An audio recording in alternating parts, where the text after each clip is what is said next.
Record profits and soaring stock prices no longer mean job security, but are actually the prelude to the largest layoff in your company's history. And what if that layoff wasn't an act of desperation, but a cold strategic calculation to fund the very technology that might one day make your entire profession obsolete? The news broke with the digital age chill of a pre dawn email.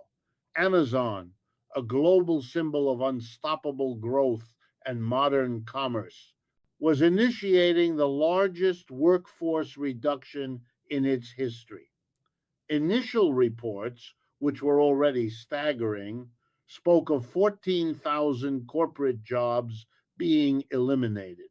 This figure, however, soon proved to be conservative. As outlets like Reuters dug deeper, the number swelled, with credible reports indicating the cuts could target as many as 30,000 corporate positions.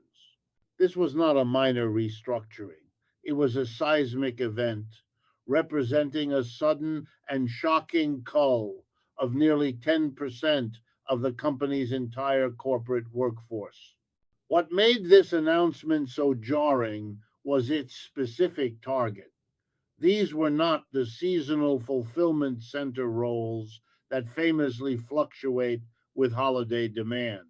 The chopping block was reserved for the cushy salary office jobs, the very positions that represented the stable white collar core of the tech giant. The cuts were strategic and deep, slicing through key divisions, including marketing, human resources, and advertising.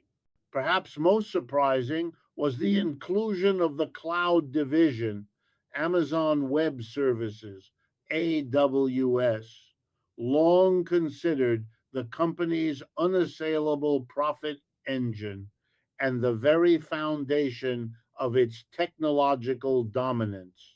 The execution of these layoffs was a master class in corporate detachment, a brutal reflection of a system prioritizing efficiency over humanity. The process was defined by its cold, impersonal nature. Employees learned their fate not from managers they had worked with for years, but from automated notifications. The stories that emerged painted a grim picture: 6 a.m. texts and 5 a.m. emails that summarily ended careers, delivering life altering news before the sun had even risen. For those who were summoned to a meeting, the experience was no less dehumanizing. Termination calls were reportedly concluded in as little as 10 minutes, a sterile and scripted affair. In many cases, an employee's direct manager was not even present, replaced by an unfamiliar HR representative and a disembodied voice from legal. The timing of the announcement compounded the cruelty. This historic right sizing was initiated just 62 days before Christmas, a period traditionally associated with stability and family, now rendered a time of profound anxiety and financial fear for tens of thousands. The message was clear and cold. In the modern corporate machine, there is no good time for a layoff, and therefore any time will do. But what makes this whole situation so jarring, what makes it so hard to stomach, is the contradiction at its very heart. You see, this corporate purge was not unfolding against a backdrop of financial desperation. This was not a company bleeding cash or facing an existential crisis. On the contrary, Amazon was, by every conceivable metric, thriving. The contradiction between the company's brutal cost cutting and its staggering financial success is what makes this event a defining case study in modern capitalism. The layoffs were not a move of necessity, they were a move of strategic optimization. The financial data was unequivocal. In the first quarter of 2025 alone, Amazon reported an astounding $155.7 billion in net sales, marking a 9% increase year over year. The momentum not only continued, but accelerated. The second quarter of 2025 saw net sales climb to $167.7 billion, a 13% increase from the previous year. The company's trailing 12-month revenue was hovering at a figure so vast it was difficult to comprehend, approximately $670 billion. This revenue was translating directly into massive profits. For the 12-month period ending on June 30th, 2025, Amazon's net income was approximately $70.6 billion. The stock was soaring, and the company's market value was responding in kind. This was a company operating at the absolute peak of its financial power, not one on the brink of collapse. This financial context made the human cost all the more difficult to swallow. The optics were jarring, creating a stark and tangible illustration of the wealth gap that defined the era. As 30,000 families were being forced to recalibrate their futures, the company's founder, Jeff Bezos, was the subject of headlines for entirely different reasons. A wedding reported to have cost an estimated $50 million. This juxtaposition, whether fair or not, was potent. It presented a world of unimaginable celebratory excess existing in parallel with the precariousness of the very good paying jobs that were supposed to be the bedrock of the economy.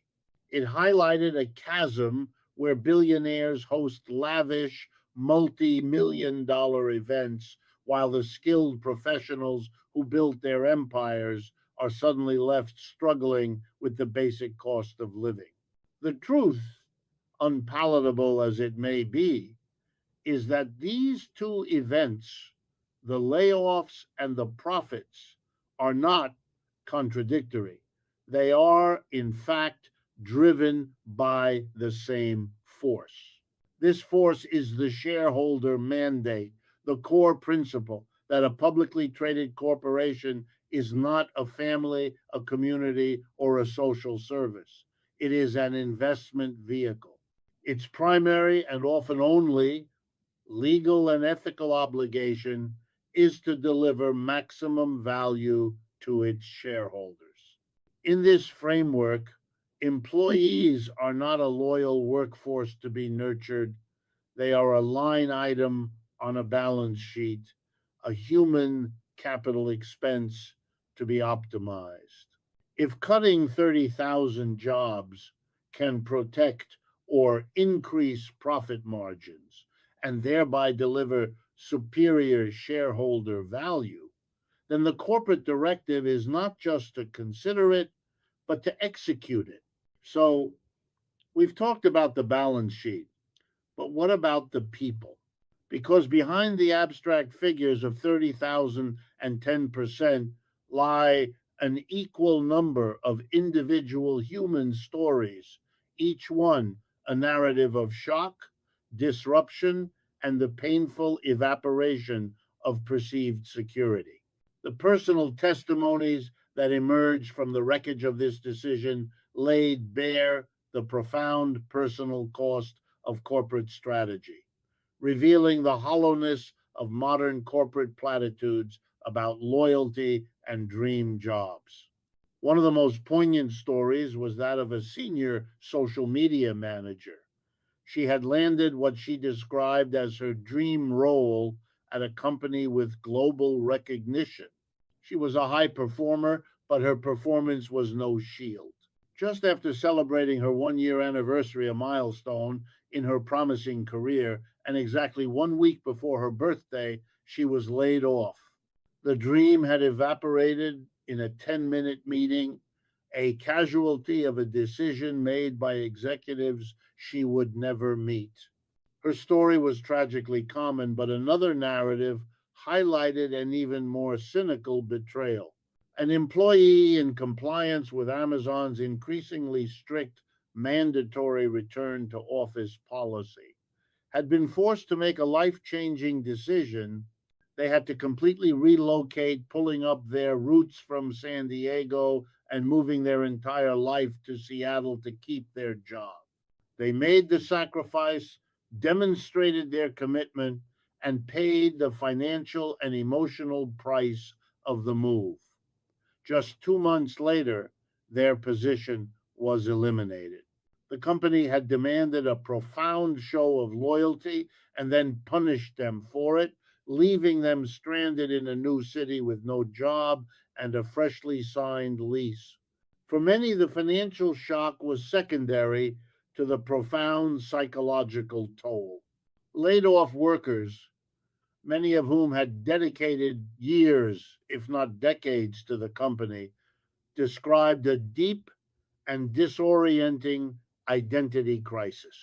In a culture where what you do is inextricably linked with who you are, the sudden removal of that job title forced a painful reckoning. They were left to ask, who am I beyond this career? What is my value if it is not tied to this company?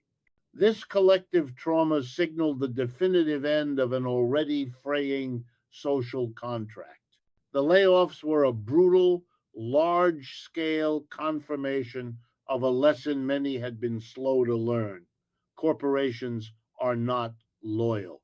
The notion that hard work, dedication, and years of service would be rewarded with security was exposed as a naive fantasy. There is, as another laid off employee bitterly concluded, no such thing as a dream job. And one of those who remained, the survivors of the purge, were not left unscathed. They were now expected to absorb the responsibilities of the 30,000 colleagues who were suddenly gone. The work did not disappear with the workers. This unspoken consequence is, in effect, a massive pay cut for the remaining employees. They would be forced to pick up the slack, working longer hours and handling responsibilities far outside their original roles, all for the same salary. The culture of the company would inevitably shift from one of innovation to one of fear and overwork, as the remaining workforce, glancing nervously at the empty desks, did whatever it took to avoid being in the next round of cuts. This naturally leads us to the biggest question of all: why? Why would a company at the peak of its power do this? In the search for a rational explanation for such a massive cut during a time of record profit, three distinct theories emerged. Each provides a piece of the puzzle, but it is the third, the most forward looking and chilling, that appears to be the core driver of Amazon's ruthless calculation. The first and most conventional theory is that of a pandemic overhiring correction. This is the official sounding explanation, a narrative of prudent management. During the pandemic, Amazon's business exploded, lockdown populations turned to e commerce for everything, and the company scaled up at an unprecedented rate, hiring hundreds of thousands of workers. Now, in a post pandemic world, this theory suggests the company is simply downsizing its bloat. The cuts are framed as a responsible push for efficiency and synergy, an effort to trim the bureaucratic fat that accumulated during the boom years. This is particularly true for AWS, which, according to internal reports, had become slow and unwieldy, losing its nimble startup like edge. The second theory is the one that stokes the most public fear: AI as a direct replacement. In this scenario, artificial intelligence is seen as the holy grail for corporate cost cutting. This theory posits that Amazon has developed or deployed AI systems advanced enough to automate vast swaths of white collar work. The 30,000 employees in marketing, HR, and advertising are not being laid off because they are redundant, but because their core functions, analyzing data, writing copy, managing internal processes, can now be performed by a machine at a fraction of the cost. The company is simply swapping human expenses for a more efficient, non human solution. However, a third theory, one that has gained significant traction among industry analysts, presents a far more complex and strategic picture. This theory posits that the layoffs are not because of AI in the present, but are instead designed to fund the AI arms race for the future. This is the core driver. Here is the strategic problem. While Amazon pioneered the cloud with AWS, it is now perceived as falling dangerously behind its chief rivals, Microsoft's Azure and Google Cloud, in the generative AI revolution. Microsoft's partnership with OpenAI and Google's deep native AI research have given them a critical edge. To compete, Amazon must invest billions, tens of billions of dollars in building out its own massive AI infrastructure.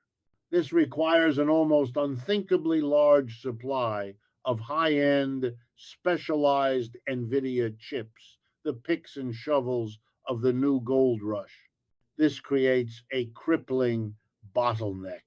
These chips are incredibly expensive, and buying them at the scale Amazon needs would destroy its carefully managed profit margins. A dip in margins would spook Wall Street and tank the stock, which is unacceptable under the shareholder mandate. This leaves Amazon with a stark choice: fall behind in the most important technological race of the next century, or find the money somewhere else. They found the money. The layoffs are the solution. By cutting 30,000 corporate salaries, Amazon is not just trimming fat, it is reallocating capital. The math is as simple as it is brutal. If the average all in cost of a corporate employee, salary, benefits, stock, and overhead, is approximately $175,000, and you multiply that by 30,000 jobs, the company instantly frees up $5.25 billion in annual savings. This $5.25 billion is not just saved, it is a war chest. It can be redirected straight into cash flow, earmarked for the capital expenditure needed to buy the NVIDIA chips and build the data centers required to compete in the AI arms race. In this light, the layoffs are not a sign of weakness, they are a declaration of war, funded by the careers of the very people who helped build the company. So that's the internal logic. But how does the rest of the world see this? Specifically, how does Wall Street see it? Well, from the perspective of the laid off employee, the forced relocation, or the family facing Christmas without an income, Amazon's decision is an act of profound corporate cruelty. But from the cold, detached perspective of Wall Street, it is seen as something else entirely, a brilliant, if anti human, investment thesis. For the investor class, the benefit of cutting labor costs is immediate and unambiguous. It directly and dramatically increases operating margins. The human cost is an abstraction. The margin increase is a hard, bankable number. Amazon's operating margin, which had already seen impressive growth from 9.9% to 11.4% year over year before this announcement, was now poised to expand even further. This move transforms the company into a leaner, more profitable, and far more attractive asset. The $5.25 billion in calculated annual savings from the layoffs is not just a theoretical number. It is cash that goes straight to the bottom line, boosting earnings per share. This financial discipline is exactly what investors want to see, especially when it is paired with a forward looking strategy like investing in AI. This makes Amazon's stock, from a purely financial standpoint, a compelling buy. Analysts looking at the numbers see a company that was already arguably cheap for its market dominance, with some models showing a price to earnings growth PEG ratio of around 1.68. By cutting its largest expense, labor, to fund its largest growth opportunity, AI, Amazon signals to the market that it is ruthlessly committed to future profitability. Furthermore, there is a secondary, more technical benefit that appeals directly to existing shareholders. A significant portion of corporate compensation, especially in tech, comes in the form of stock based compensation. By eliminating 30,000 of these corporate roles, Amazon also eliminates the future dilution that their stock grants would have caused. This makes each existing share of the company slightly more valuable. This entire event, therefore, represents the profound and widening disconnect between human value and market value. While society grieves the human cost, the market celebrates the financial gain. The layoffs, in the cold logic of the stock market, are not a tragedy. They are a bullish signal.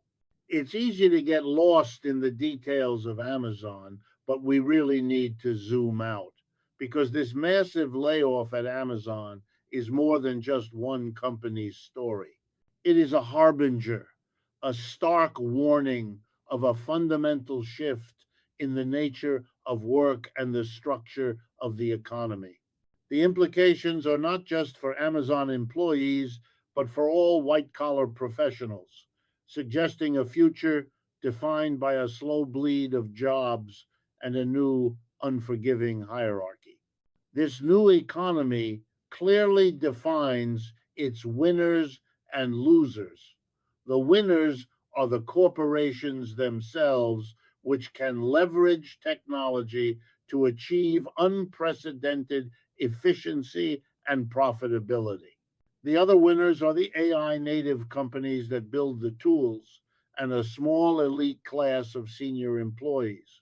These are the workers with agency, the decision makers, the strategists, the creative directors, and the resource allocators who use AI as a tool to amplify their own productivity, not the knowledge workers who are replaced by it. The losers, starkly, are people on net.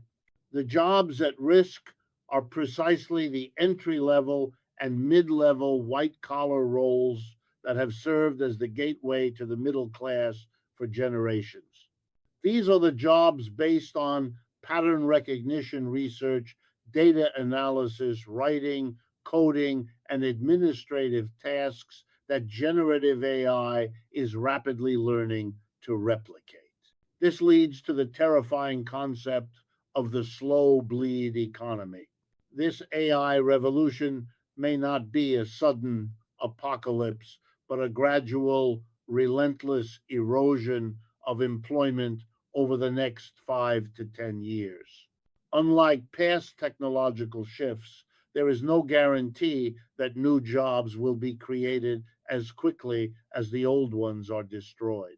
We could face a massive loss of employment with a full recovery taking not years, but decades. The societal consequence of this trend is grim.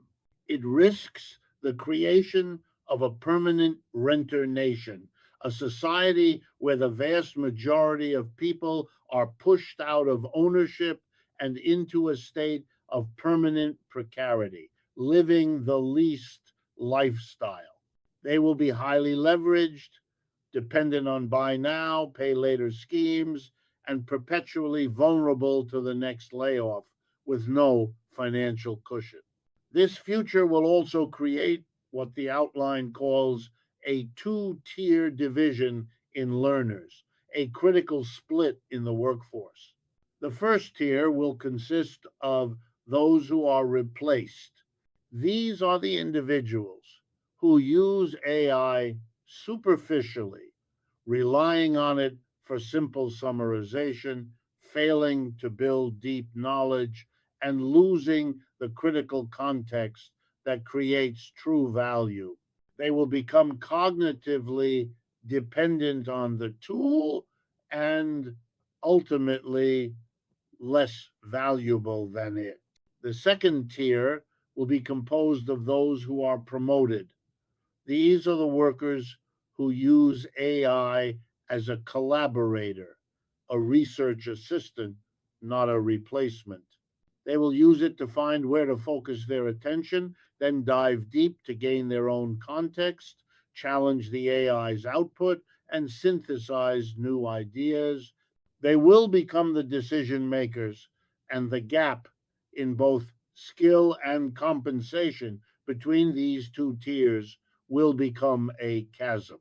This widening chasm isn't merely an economic problem, it's a profound social and political one. The slow bleed economy, driven by this relentless pursuit of AI fueled efficiency, places a systemic strain on the very fabric of Western society.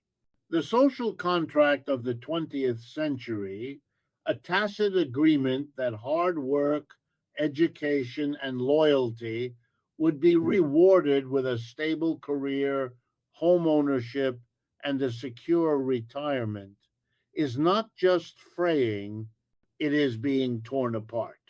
What we are witnessing is the systemic disenfranchisement of the very class that was supposed to be the bedrock of economic and political stability, the educated, white collar, middle class.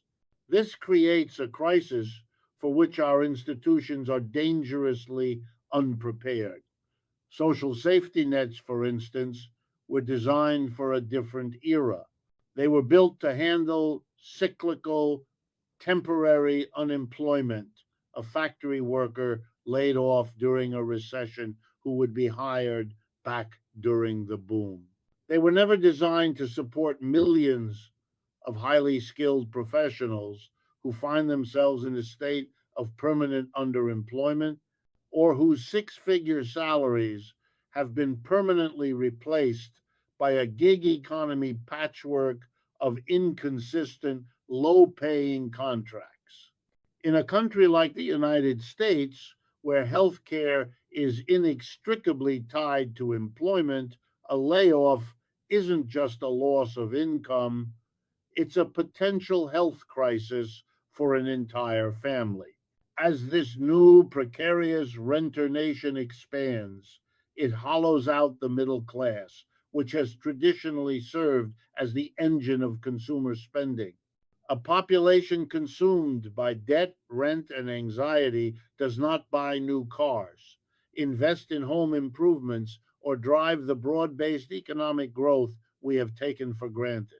This creates a terrifying feedback loop as corporations cut jobs to boost profits.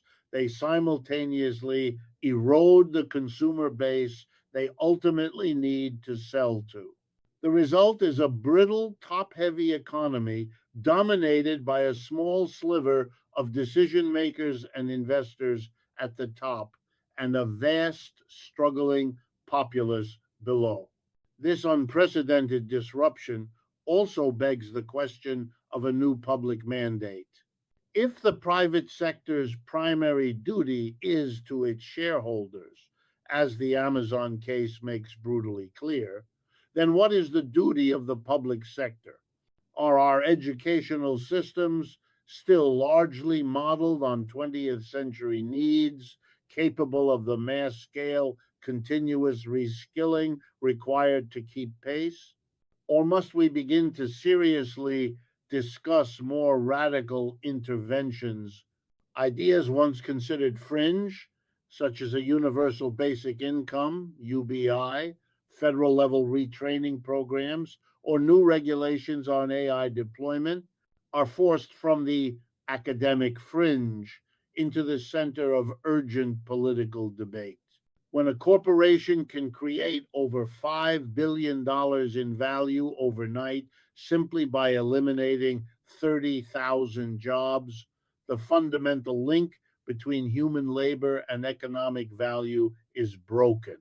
Perhaps most unsettling is the potential for profound social volatility. History shows that political stability rests on a foundation of economic hope.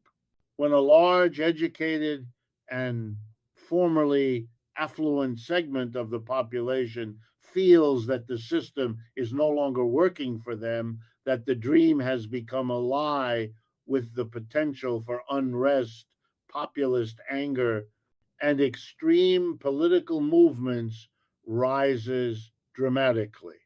This isn't just about economic loss, it's about a loss of identity, a loss of status, and a loss of faith in the future. The warning from Amazon, therefore, is not just for employees, it is for our entire society, which may be sleepwalking toward a level of structural instability it has not seen in generations. So, where does this leave us? What are we supposed to do? The Amazon layoffs, therefore, are not just a news story, they are a final, deafening warning. The central terrifying question of this event has been echoed by countless analysts. If Amazon can cut 14,000 jobs 62 days before Christmas while posting record profits, what makes you think that your job would not cut you? This new reality demands a complete paradigm shift from every working professional. The old model, get a good degree, find a stable job at a big company, and climb the ladder, is irrevocably dead. Job security is an illusion. Survival in this new economy requires a new set of mandates. The first and most critical is to create your own job. The reliance on a single corporate employer is now the single greatest financial risk an individual can take. The new mandate is to develop side hustles, to build a plan B, and to diversify one's income streams. Value must be created individually, not just as a cog in a corporate machine. This necessitates the second mandate: reskill aggressively. Simply getting a degree is no longer a ticket to security, especially if that degree is in a field that AI can easily replicate. The value is no longer in what you know, but in what you can do that a machine cannot. This means a relentless, lifelong commitment to learning new, high demand skills. The in demand fields are also shifting. While the obvious path is to move toward the disruption learning AI, machine learning, and prompt engineering, another more durable path is to move away from the digital. The fields that are safest from automation are the physical skilled trades: plumbers, electricians, welders, and other skilled craftspeople possess skills that require a physical presence, intricate problem solving in a non standard environment, and a level of manual dexterity that is decades away from being automated. These jobs cannot be outsourced or run by an algorithm, and they will become increasingly valuable as the white collar world becomes more precarious. Ultimately, the most profound shift required is a mental one, a transition from the mindset of an employee to the mindset of an investor.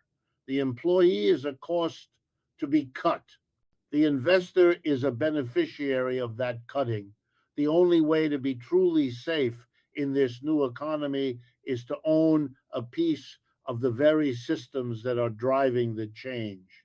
The most secure position is to be a shareholder, profiting from the ruthless efficiency of the new corporate mandate rather than being a victim of it.